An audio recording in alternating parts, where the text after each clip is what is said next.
के अंदर जल्दी क्षमा करने की क्षमता है और किसी के अंदर देर में क्षमा करने की क्षमता है।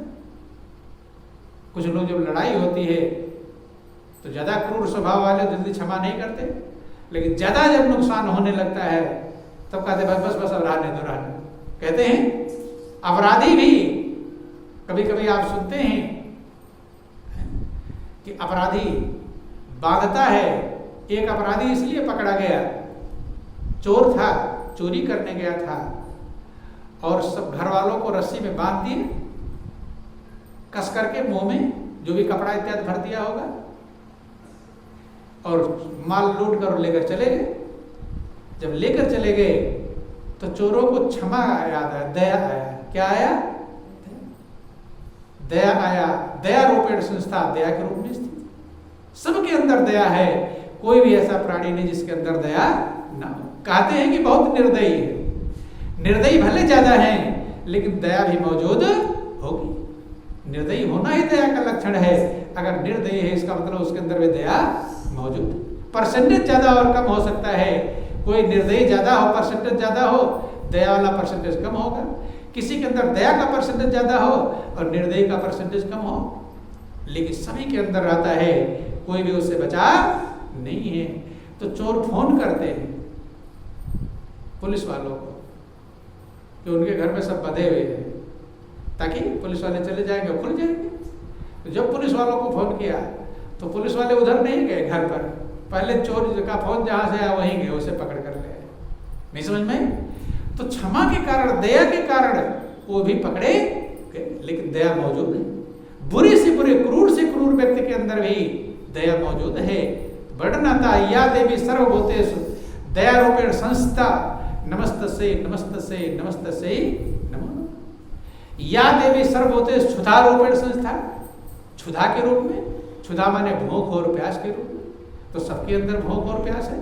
छोटे छोटे प्राणी के अंदर जो अंदर आंतरिक शक्ति मौजूद है, भूख की शक्ति मौजूद है, प्यास की शक्ति मौजूद है। अभी आपके अंदर भूख लग रही है और प्यास लग रही है, लेकिन आपके अंदर से आत्मा हट जाए तो भूख लगेगी। मुर्दे कोई कहता है भाई पानी पिला दो, कहते हैं, तो क्षुधा मौजूद है कि भूख भी मौजूद है। वो शक्ति ही, जो शक्ति है उसी के अंदर भूख है, उसी को उसके हटने पर भूख गायब हो जाएगी, उसके हटने पर प्यास भी गायब हो जाएगी। तो या देवी सर्वभूतेषु क्षुधा रूपेण संस्था, या देवी सर्वभूतेषु तुष्टि रूपेण संस्था।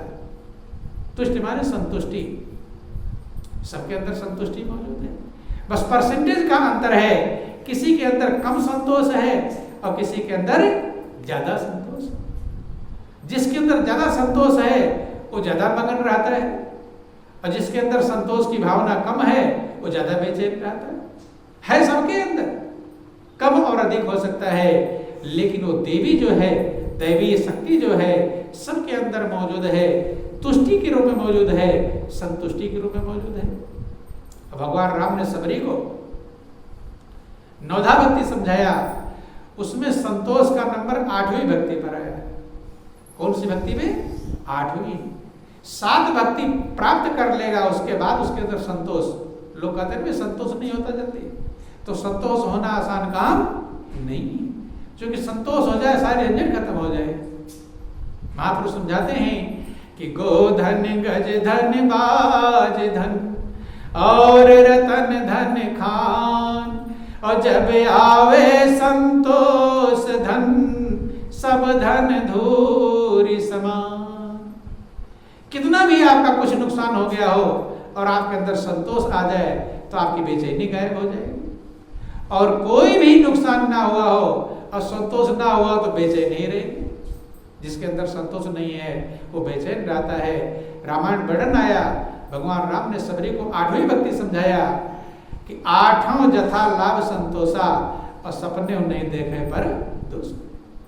तो संतोष के रूप में, तुष्ट के रूप में जो देवी आपके अंदर स्थित है, नमस्तुष्ण देवी को नमस्कार है।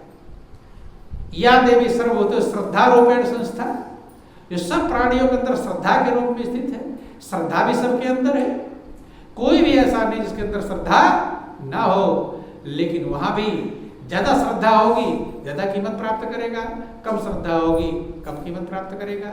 दूसरी चीज सबकी श्रद्धा अलग अलग बटी हुई है। किसी की श्रद्धा कहीं है, किसी की श्रद्धा कहीं है, किसी की श्रद्धा सांसारिक चीजों में है, किसी की श्रद्धा परमात्मा में है, किसी की श्रद्धा कहीं है। सबकी श्रद्धा अलग अलग है, तो सबके अंदर वो आत्मीय शक्ति श्रद्धा के रूप में स्थित है। या देवी सर्वभूतेषु लक्ष्मी रूपेण संस्था नमस्तस्यै नमस्तस्यै नमस्तस्यै नमः। तो इस प्रकार से 20-22 उदाहरण दिए गए देवी के स्वरूप के बारे में। देवी का क्या स्वरूप, किस रूप में सब प्राणियों में स्थित है। तेज के रूप में स्थित है, शांत के रूप में स्थित है, दया के रूप में स्थित है, क्षमा के रूप में स्थित है, कांति के रूप में स्थित है, आनंद के रूप में स्थित है। तो सबके अंदर जो दैवीय शक्ति मौजूद है, देवता बार बार प्रार्थना कर रहे हैं। लेकिन सारे संसार के लोग, सभी लोग गा तो लेते हैं, पढ़ तो लेते हैं, दुर्गा सप्तशती का पाठ तो कर लेते हैं, लेकिन ये विचार नहीं कर पाते कि आखिर में जिस देवी की स्तुति देवताओं ने किया और देवी प्रकट हुई, क्या हुई, देवी प्रकट हुई और उनको समाधान किया कि हम राक्षसों का वध करेंगे। और उन्होंने तमाम सारे राक्षसों का वध किया, शुंभ निशुंभ का वध किया, रक्त के बीज का वध किया, महिषासुर का वध किया, चंडमुंड का वध किया, तमाम सारे राक्षसों का उन्होंने वध किया। सब पढ़ लेते हैं और गा लेते हैं, लेकिन इस बात को नहीं विचार कर पाते कि आखिर में वो देवी जो सब जगह मौजूद है, सब प्राणियों के अंदर स्थित है, सबके अंदर मौजूद है, कैसे हम उसको समझेंगे और कैसे हम उसको पहचान पाएंगे। दुर्गा चालीसा में आप लोग पढ़ते हैं देवी माँ को पसंद क्या है, ये वर्णन पूजा का अभिप्राय है कि अगले की पसंद क्या है, अगला प्रसन्न कैसे होगा, अगला खुश कैसे होगा। बोलो वृंदावन बिहारी लाल की जय। आप लोग दुर्गा चालीसा का भी अध्ययन करते हैं, वर्णन आया उसमें कि नमो नमो दुर्गे सुकर्णी, नमो नमो अम्बे तुखारनी, निरंकार है ज्योत तुम्हारी, तिहों लोक फैली उजियारी। ऐ मां, जो आप सुख करने वाली हैं, दुख को हरण करने वाली हैं, आपकी ज्योति तीनों लोक में उसका उजाला फैला हुआ है। कहां फैला है? आपके ज्योति का उजाला तीनों लोक में, निरंकार है ज्योत तुम्हारी और तीनों लोक फैली उजियारी। कि तीनों लोक में आपकी जो ईश्वरीय शक्ति है, आपकी दैवीय शक्ति है, उसकी ज्योति तीनों लोक में फैला हुआ है। कहां फैला है? तीनों लोक। महापुरुष कहते हैं कि पाठ करने का मतलब है पहला काम पढ़ना, दूसरा काम समझना और तीसरा काम उस मंजिल को प्राप्त, उस कार्य को करना। तो अब गौर करने का प्रयास करेंगे, विचार करने का प्रयास करेंगे, देवी किसे कहा जा रहा है? जिनका उजाला तीनों लोक में फैला हुआ है। गौर करना है कि वो ज्योति कौन सी है। निरंकार है ज्योत तुम्हारी और तीनों लोक फैली उजियारी, जिसका उजाला तीनों लोक में फैला हुआ है। हमने पाठ तो कर लिया, जिंदगी बीत जाती है पाठ करते करते, लेकिन विचार नहीं करते वो कौन सी ज्योति है जिसका उजाला तीनों लोक में फैला हुआ है। न उसे जानने का प्रयास करते हैं, न उसे पहचानने का प्रयास करते हैं। पाठ करते हुए चले गए, जीवन यूं ही चला जाता। पाठ करने का अभिप्राय है ताकि हम समझें और उसे प्राप्त करें। तीनों लोक में, कण कण में, जर्रे जर्रे में, हर जगह मौजूद। तो जिस ज्योति का वर्णन दुर्गा चालीसा में वर्णन आया, उसी के लिए देवी मां की सबसे महान ग्रंथ है श्रीमद् देवी भागवत। कौन सा है? श्रीमद् देवी भागवत। देवी हिमालय पुत्री कहलाती है।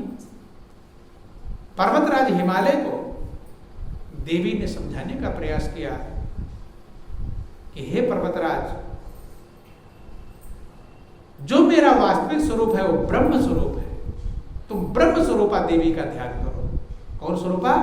ब्रह्म स्वरूपा देवी, जो ब्रह्म कण कण में जर्रे जर्रे मौजूद है, जो स्वरूप मौजूद है, उस देवी का ध्यान करो। वहां पर ना सूरज चमकते हैं, ना तारे चमकते हैं, ना बिजलियां चमकती हैं। अग्नि की तो बात ही क्या है, वहां बिना ही प्रकाश के प्रकाश। ये किसने समझाया? देवी ने अपने पिता हिमालय को, कभी आप लोग देवी भागवत में पढ़ लेना, उसमें वर्णन आया कि देवी माँ के द्वारा हिमालय को ज्ञान उपदेश, देवी माँ ने अपने पिता हिमालय को ज्ञान उपदेश दिया।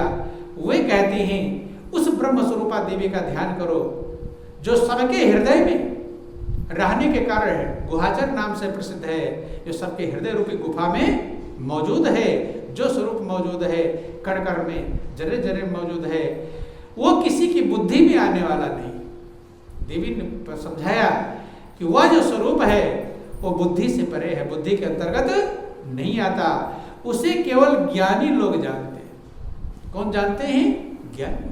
और देवी माँ कहती हैं श्रीमद् देवी भागवत में कि ज्ञानी मेरा ही स्वरूप है। मैं न तीर्थ में रहती हूँ, न वैकुंठ में, न कैलाश में, मैं अपने ज्ञानी भक्त के हृदय कमल में ही निवास करती हूँ। ये सारा वर्णन उन्होंने किया। क्यों? ये ग्रंथ किस लिए? महापुरुष क्यों समझाते हैं? ताकि मनुष्य से जुड़ने का प्रयास करे, समझने का प्रयास करे। तो देवी कहती है न तद्भासते सूर्यो, भगवान कृष्ण अर्जुन को समझाते हैं कि हे अर्जुन, यही भगवान कृष्ण ने भी समझाने का प्रयास किया।